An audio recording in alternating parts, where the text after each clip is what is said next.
오늘 로마서 드디어 이제 12장으로 넘어갔습니다. 계속 말씀드렸지만 1장부터 11장까지가 이론편, 교리편이고 12장부터 마지막 16장까지가 실천편입니다. 지금까지 교리를 아주 바울이 복음을 잘 설명했어요. 좀 정리를 좀 한번 해보도록 하겠습니다. 1장에서 보면 바울은 모든 인간은 죄인이다. 그래서 죄에 대해서 적나라하게 이야기합니다. 그렇지, 나도 죄인이지. 죄에 대해서 아마 다 공감하실 겁니다. 죄인이기 때문에 우리에게는 구원이 필요하다. 우리 스스로 구원할 수 없고 구원자가 필요하다. 그러나 그 구원은 내 어떤 행위로 얻어지는 것이 아니라 믿음으로 얻는 것이다. 그것이 구원이다. 그 무엇을 믿는가? 그 믿음의 핵심이 뭐냐? 예수님이 나를 위해서 십자가에 달려 죽으셨다고 하는 그 사실, 예수님의 십자가의 보혈을 믿는 것이죠. 그 믿음이 우리를 구원하게 될 것이다. 그러나 그 십자가의 구원을 유대인들은 행위로 생각했어요. 십자가의 구원이 아니라 행위를 잘할 때 구원이 있다고 믿었지만 바울은 그 행위가 아니다. 율법을 지키는 자가 아니요, 할례를 하는 자가 아니요, 예수 그리스도를 믿는 마음으로 할례하는 자가 구원을 얻는 것이다. 그래서 우리는 율법 아래에 있는 것이 아니라 성령 아래에 있는 것이다. 성령을 받아들이는 자마다 우리가 구원을 얻을 수 있다. 그 성령의 은혜는 유대인들이 아니라 이방인에게까지, 모든 민족에까지 확대되었다. 그래서 이방인들도 예수님을 믿고 성령이 그 안에 임재하면 다 구원을 얻을 수 있다는 것이죠.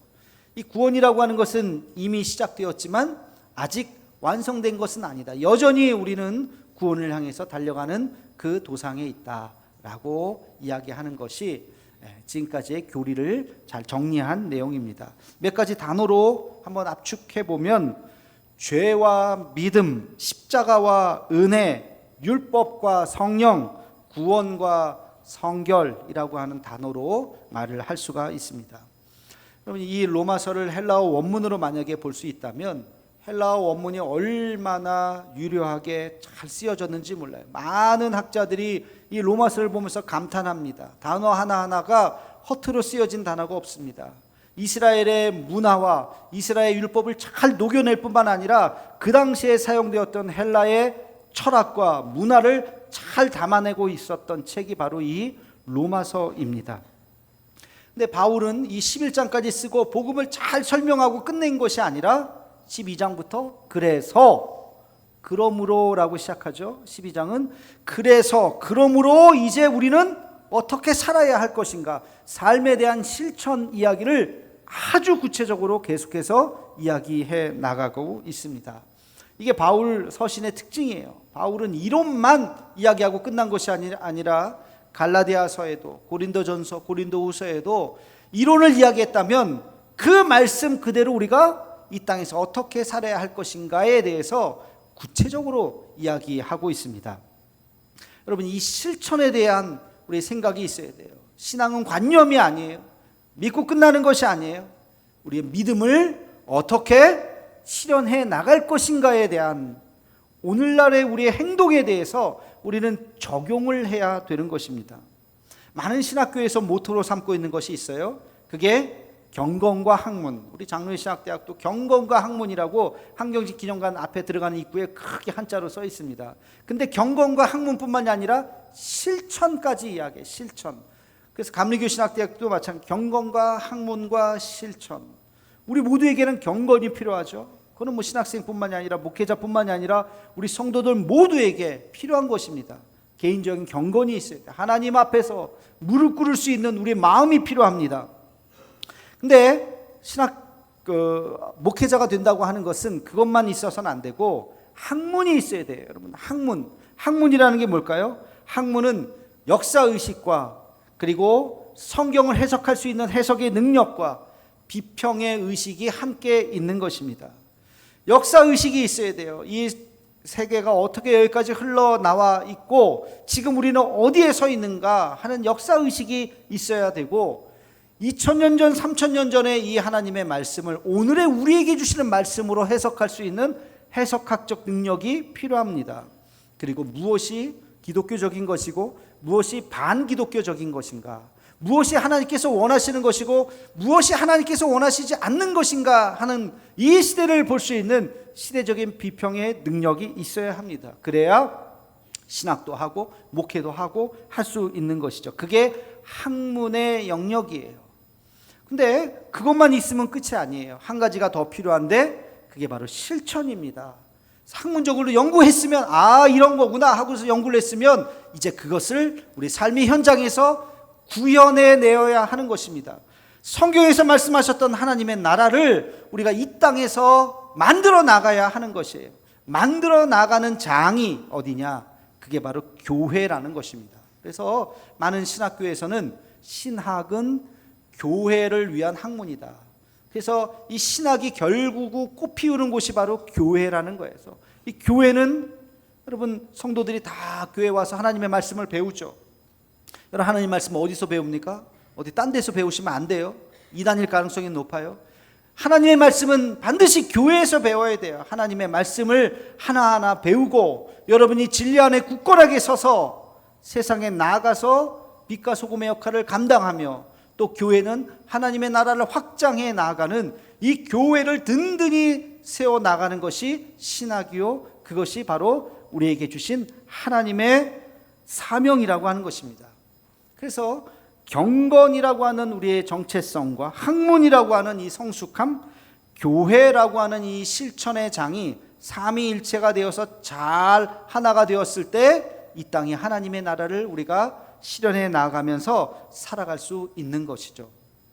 그래서 우리 신앙의 마지막 최종 목표 지점은 바로 실천이라고 하는 거예요. 우리의 신앙을 어떻게 실천할 것인가, 우리에게 주신 하나님의 이 받은 은혜를, 우리가 깨달은 이 진리를 우리의 삶 속에서 어떻게 실천할 것인가. 바울은 여기에 아주 큰 관심이 있었어요. 그리고 그 당시의 언어로 아주 구체적인 문제들을 언급하고 있습니다. 그게 로마서 12장부터 시작되는 실천에 대한 파트예요. 자, 그러면 바울이 이 믿음을, 이 복음을, 이 신앙을 우리의 삶 속에서 실제적으로 구현해 나가는데 첫 번째 제1막 1장과 같은 첫 번째 제일 중요한 걸 뭐라고 얘기했을까요? 그게 바로 예배입니다. 예배. 너희는 예배를 잘 드려야 된다. 예배에 대해서 이야기하고 있습니다. 제가 늘 말씀드리지만 우리 신앙이 현실로 구체화되는 제 첫 번째 장이 바로 예배예요. 여러분, 예배가 여러분의 신앙의 척도입니다. 내 신앙이 좋은지 안 좋은지, 내 신앙이 건강한지 건강하지 않은지 어떻게 알 수 있을까요? 그건 우리 몸의 건강함을 알 수 있는 게 혈액이잖아요. 피 이렇게 몇 방울 해가지고 다 검사하면 당뇨입니다, 무슨 병입니다. 요즘에 암도 이 혈액으로 다 그렇게 검사가 된다 그러잖아요. 그걸 통해서 우리가 몸이 얼마나 건강한가 건강하지 않은가를 혈액을 딱 채취해 보면 알 수 있듯이 여러분의 신앙이 건강한가 건강하지 않은가, 지금 성숙하고 있는가 성숙하지 않은가, 병들어 있는가 아니면 껍데기만 있는가 하는 것을 알 수 있는 척도가 뭐냐?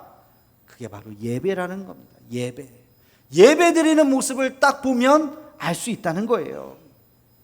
예배가 바로 서 있는가? 여러분 어떤 마음으로 지금 예배를 드리시는지 모르겠어요.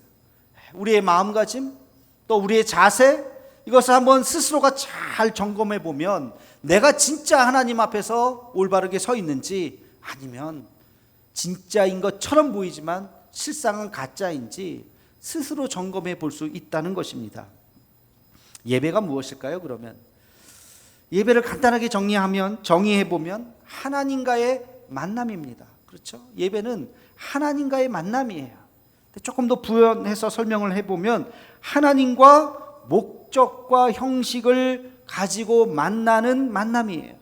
목적과 형식이 있는 것입니다. 여러분, 예배의 구약의 버전이 뭐죠? 제사죠. 제사. 그죠? 제사가 변해서 오늘날의 예배와 같은 모습이 된 것입니다. 그러면 다시 예배의 원형인 제사를 한번 가만히 생각해 봅시다. 구약 성경에 나와요. 많은 제사가 나와요. 구약 성경에 나오는 많은 제사를 딱 보면 그게 무슨 제사인지를 보면 그 제사의 목적과 형식이 딱 나옵니다. 속죄죄인지, 속죄죄, 속죄하는 마음으로 드리는 건지, 속건죄인지, 화목제인지, 그 제사의 성격을 딱 보면 이게 어떤 제사구나, 제사장이 어떤 마음으로 제사를 지내고 어떤 사람이 제물을 어떻게 갖고 오는지, 그 제사의 종류에 따라서 제물의 종류가 다 달라지고 그 예배의 형식이 달라집니다. 화제인지 요제인지 거제인지 전제인지, 제물을 흔들어서 드리는지 부어서 포도주를 부어서 하는 건지 어떻게 불태우는 건지, 그 예배 형식이 다 달라지는 거예요. 이 예물은 이렇게 드리고 저 예물은 저렇게 드리고, 예배마다 형식이 다 있다는 것입니다. 예배 형식 중에서 제일 중요한 게 뭐냐, 정한 시간, 정한 날짜, 정한 장소에서 예배를 드리는 거예요. 내가 원한다고 내 마음대로 아무 시간이나 아무 때나 아무 제물이나 가져와서 제사 지냅시다 하는 게 아니에요. 하나님께서 정한 시간이 있다고요. 하나님께서 정한 장소가 있다고요. 하나님께서 정한 예물이 있다고요. 그걸 가지고 드리는 게 그게 제사라고요. 여러분, 이 간단한 원리 하나만 우리의 예배에 적용을 해도 여러분들이 지금 예배를 잘 드리고 있는지 잘못 드리고 있는지를 알 수가 있어요. 코로나를 지내면서 가장 안타까운 것이 예배가 무너졌다고 하죠. 유튜브 때문에 그래요. 유튜브. 지금도 우리도 1부, 2부, 3부 다 유튜브를 물론 라이브로 지금도 생중계를 하고 있지만, 그때는 코로나에서 집합 금지가 있었고 나오지 말라고 하고 여기도 몇 사람 이상 나오지 못하게 하고 그런 난리가 났을 때 어쩔 수 없이 가정이 예배 처소가 되게 하세요 하면서 유튜브를 해줬지만, 지금은 어디 그럽니까? 이제는 코로나 걸려도 아무 문제 없어요. 마스크를 쓰든 안 쓰든 아무 문제 없어요. 그럼에도 불구하고 여전히 유튜브 예배를 드리시는 분들, 왜? 자기 편한 시간에 자기 편한 장소에서 편한 자세로 침대에 누워서 소파에 누워서 예배 전체를 드리는 것도 아니고, 찬양, 신앙 고백, 대표 기도 다 스킵해버리고 설교만 딱, 설교 마무리 기도합시다 하면 딱 꺼버리는 그러한 예배를 드리는 분이 혹시 있다면 뭐하러 드립니까? 하나님이 받으시지도 않는 예배인데. 이런 것들이 습관이 되어버리는 사람들이 많다는 거예요. 너무 안타까워요. 유튜브를 끊을까도 몇 번을 생각했지만, 또 병상에 있는 분들, 또 나오고 싶어도 나오지 못하는 분들이 계시거든요. 그래, 그분들을 위해서는 오픈을 해야지. 하지만 그거 핑계로 안 나오는 사람이 있는 거 아닌가? 한국 교회가 어느 교회나 다 마찬가지야. 다 영상 예배를 올려드리지만 그것 때문에 온전한 예배를 드리지 못하는 사람들이 얼마나 많은지. 여러분, 이 기본에 대해서 우리는 다시 한번 생각해 봐야 합니다. 하나님이 부르신 시간에 내가 나아가고 있는가? 하나님이 정하신 방법대로 내가 지금 하나님 앞에 예배드리고 있는가? 하나님이 들려주시는 말씀을 내 가슴에 새기고 있는가? 여러분, 이것은 아주 기본이죠. 그러나 그 마음의 자세를 다시 한번 우리가 점검해 보면서 하나님 앞에 예배를 드려야 할 줄로 믿습니다. 근데 바울은요, 지금 예배를 드리십시오 하면서 이 기본적인 얘기는 아예 하지도 않아요. 아예 하지도 않아요. 왜? 이 편지를 받아든 유대인들은, 또 유대 크리스찬들은 예배를 너무너무 잘 드리고 있었거든요. 그런 형식적인 예배는 흠잡을 데 없이 드렸거든요. 예배를 잘 드리는 예배 선수가 누군지 아세요? 사두개인들이에요. 바리새인들이에요. 사두개인들은 제사장의 후예예요. 그들이 제사의 율법을 얼마나 잘 알고 얼마나 잘 지키는지 몰라요. 흠잡을 데 없습니다. 그러니까 제사를 이렇게 드리려고 그래 얘기는 할 필요도 없는 거예요. 바울이 강조하는 것은 그 다음에 있습니다. 예배를 기본적으로 잘 드리세요가 아니라 우리가 드려야 할 예배는 이런 것입니다.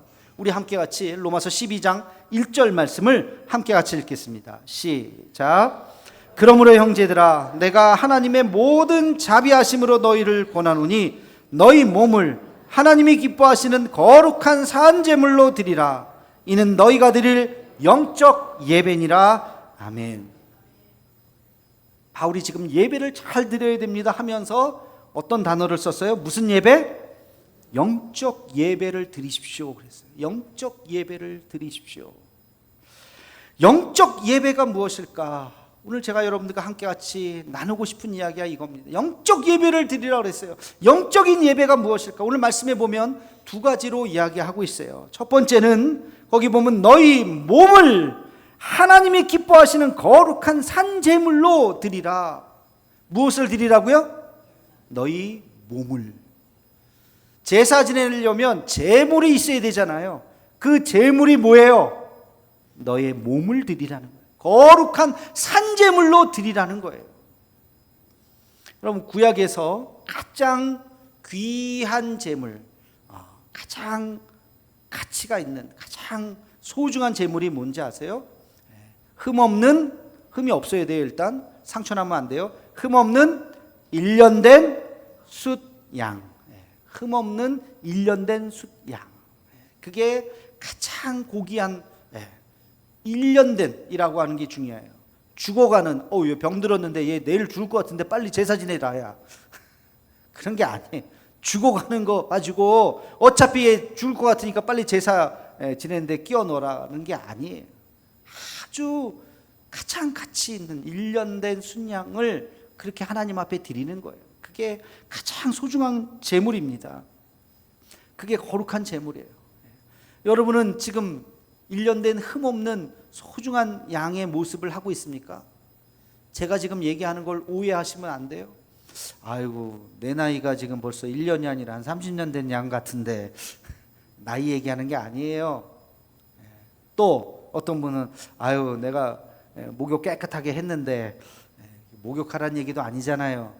물론 냄새나고 더러운 것보다 깨끗하게 예배 드릴 때 목욕도 하고 옷도 좀 빨아서 좀 깨끗한 옷 입고 나와야 되겠죠. 그죠? 근데 지금 그 얘기하는 게 아니잖아요. 그런 게 아니라 지금 무슨 얘기를 합니까? 거룩한 산제물로 너희 몸을 드리라고 하는 것은 우리의 삶이 흠잡을 데가 없어야 된다는 거예요. 하나님 앞에 내가 나아갈 때 내가 깨끗한 모습으로 나가라는 거예요.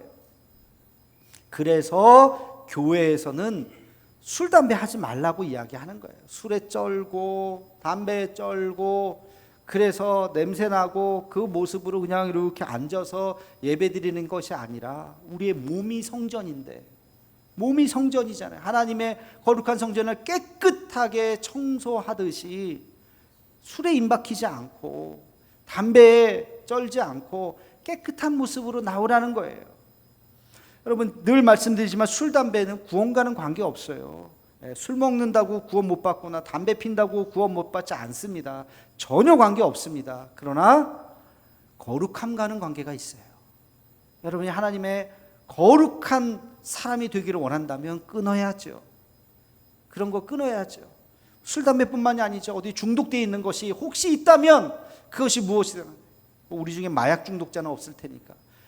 하여튼 간에 무엇인 간에 중독되어 있는 모습으로는 하나님의 거룩한 제물이 아니라는 겁니다.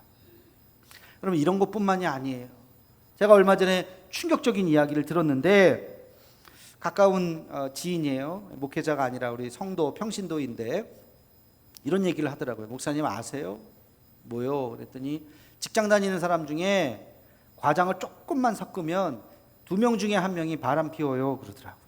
그래서 에이, 말도 안 돼. 10명 중에 1명이겠죠. 아이고, 순진한 소리 하시네. 2명 중에 1명이에요. 진짜요? 네. 보니까 뭐 요즘에 신종 직업이 하나 있더라고요. 불륜을 잡아주는 직업이 있더라고요. 이렇게 사진 찍어가지고 어디 들어가는 거. 네. 그거 뭐 돈 많이 막 건당 뭐 300에서 500씩 받는데요, 그거. 그런 신종 직업이 막 생겼어요. 부부 관계를 떠나서 어떤 사랑을 한다. 사랑 아니죠. 유명한 드라마 대사 있잖아요. 사진 내가 캡처를 해봤는데 보여주세요.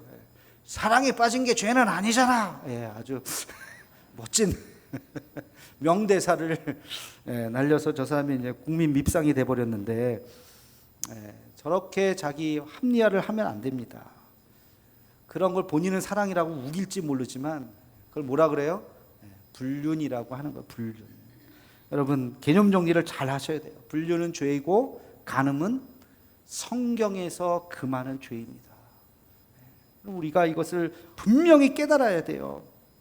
누구든지 가정을 지키지 않으면 교회 직분을 내려놔야죠. 그것은 교회를 맡을 자격이 없습니다. 지도자의 자격이 없는 거예요. 자기 가정을 잘 지킬 수 있어야 돼요. 이것뿐만이 아니에요. 여러분들 얼마나 많은 죄악들이 우리 안에 있는지 몰라요. 하나님 앞에 내가 흠없는 제물이 되기 위해서 내 자신을 되돌아봐야 돼요.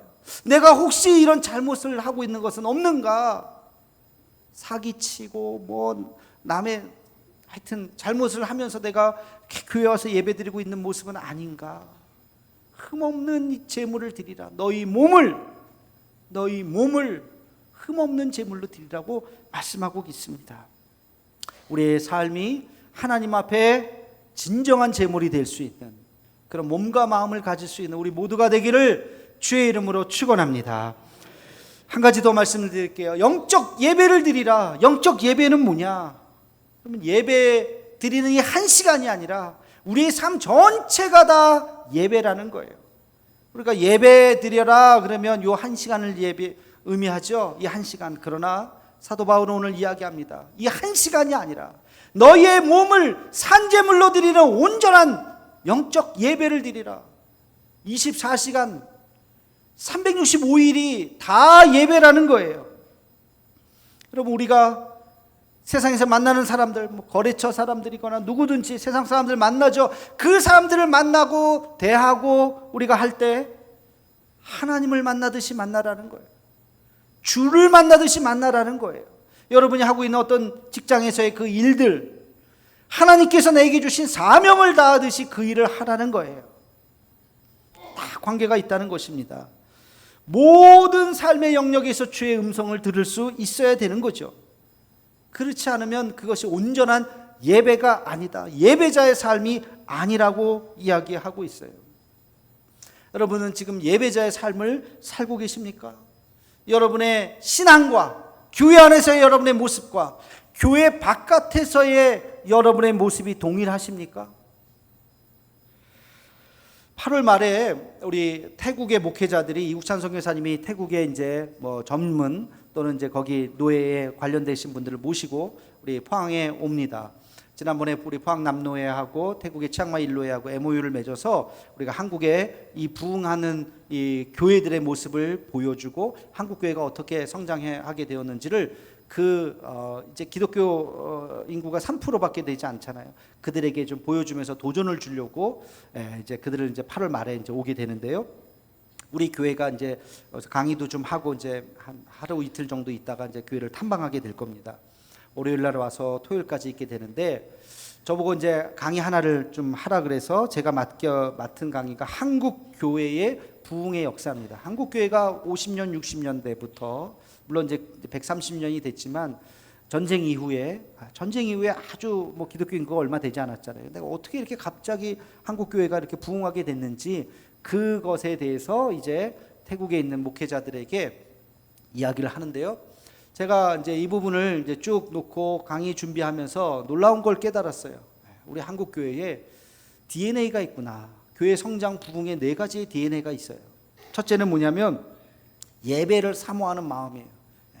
여러분 한 60년대 신앙생활 하셨던 분들, 1970년대, 80년대까지도 그래요. 7, 80년대까지 신앙생활 하셨던 분들을 한번 잘 생각해 보세요. 예배당에 오시면 앞자리부터 찼어요? 뒷자리부터 찼어요?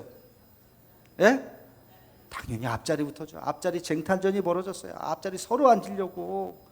서로 30분 전에 오면 앞자리 없어요. 1시간 전에 와야 앞자리 앉을 수 있어요.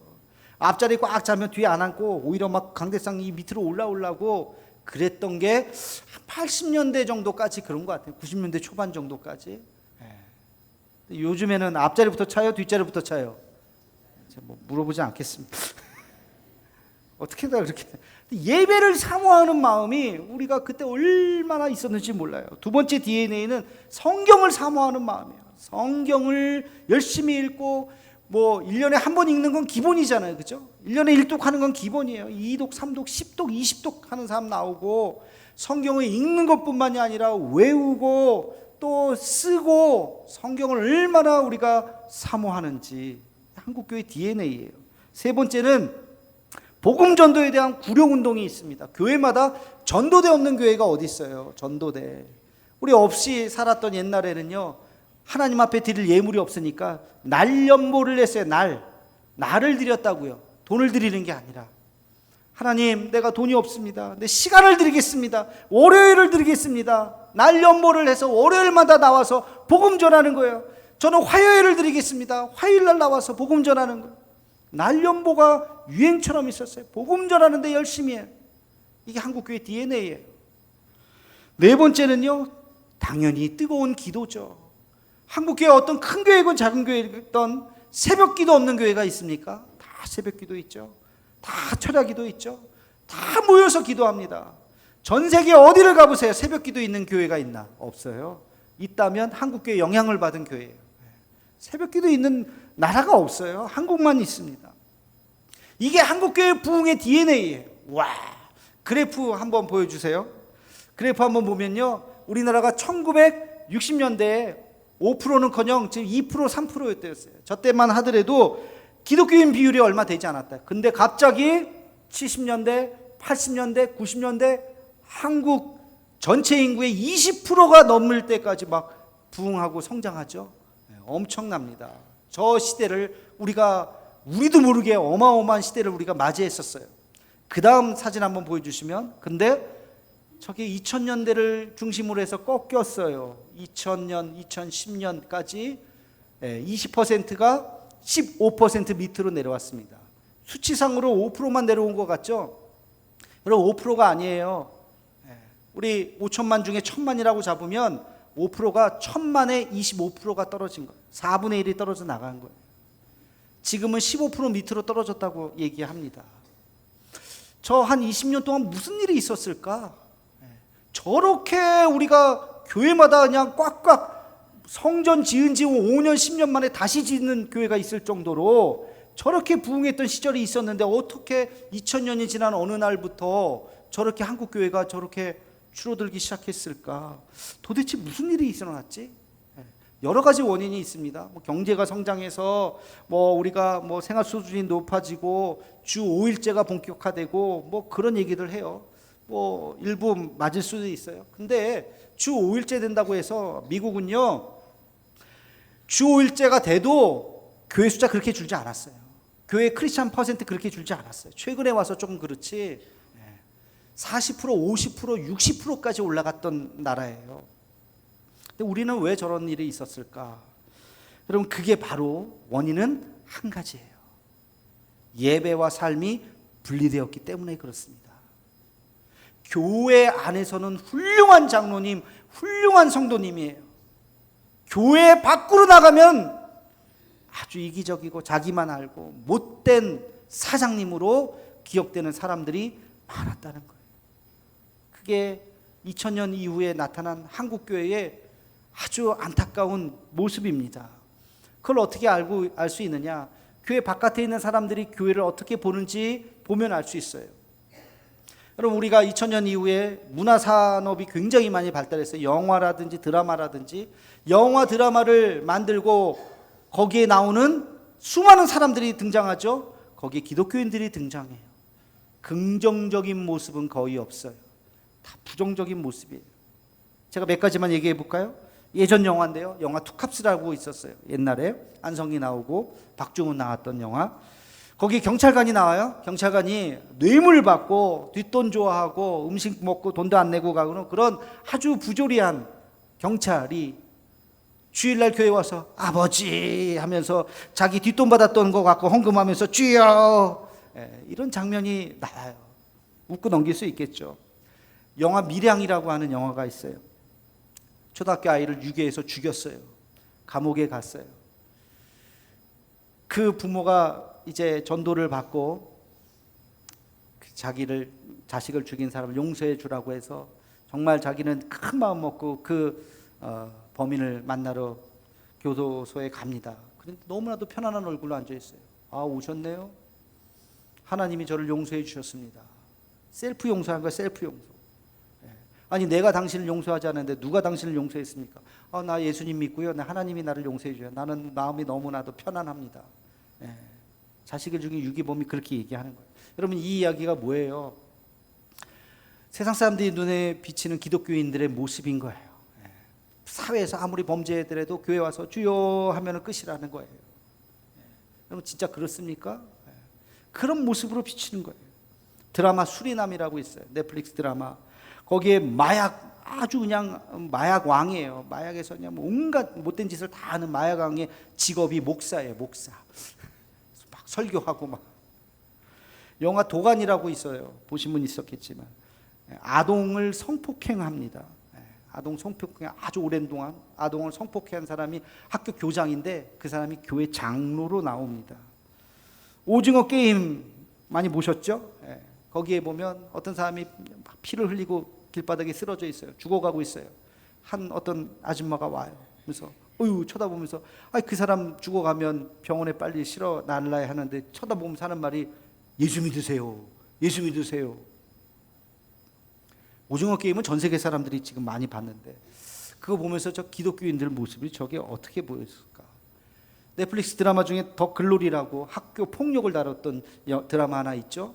히트를 많이 쳤는데 거기에 마약하는 젊은 여자아이가 나옵니다. 마약하고 막 마약에 쩌들어서 막 하는데 그 아버지 돈을 막 어떻게 해가지고 그 마약에 쩌든 아이 아버지가 대형교회 목사예요. 목사 딸내미로 나와요. 얼마 전에 1,000만 관객이 넘었던 영화 파묘라고 보신 분이 있는지 모르겠는데 파묘에 보면 돈 밝히고 고스톱 좋아하고 무당구 타는데 옆에 가서 도와주고 했던 사람의 직업, 그 사람이 바로 장의사인데 그 사람이 교회 장로로 나옵니다. 그러니까 우리는 보면 막 분통 터지죠. 야, 영화 이거 누가 썼어? 이거 드라마를 누가 이거 감독을 했어? 이거 명예훼손으로 이거 걸어야 되는 거 아니야? 하면서 이거 한국 교회를 이렇게 만들다니 하면서 막 분노가 일어나는데 그건 우리끼리 얘기지. 세상 사람들이 볼 때는 굉장히 공감한다는 거예요. 기독교 집단이 그렇다는 거예요. 비상식적이고 광신적이고 권력과 유착되어 있고 위선적이고 돈을 좋아하는 이기적인 집단이 기독교 아니야? 이런 드라마에 그냥 그런 모습들이 그냥 막 나오는 거예요. 교회 안의 온도와 교회 밖의 온도가 이렇게 큰 차이가 이게 언제부터 이렇게 됐지? 그들을 향해서 우리가 돌을 던질 수가 없어요. 그들의 눈에는 한국 기독교가 그렇게 비춰졌다는 것이죠.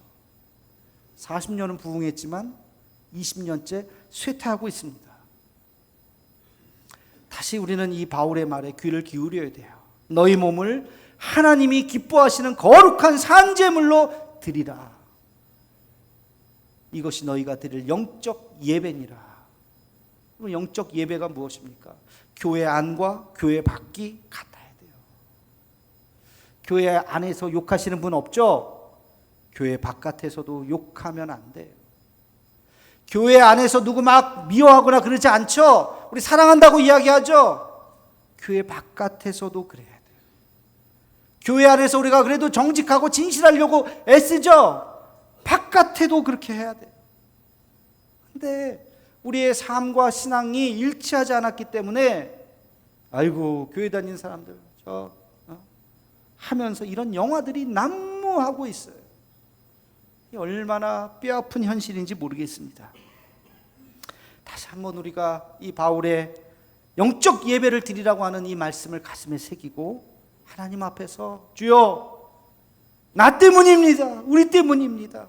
다시 한번 회개하고 온전한 예배를 드릴 수 있는 우리 모두가 되기를 주의 이름으로 축원합니다.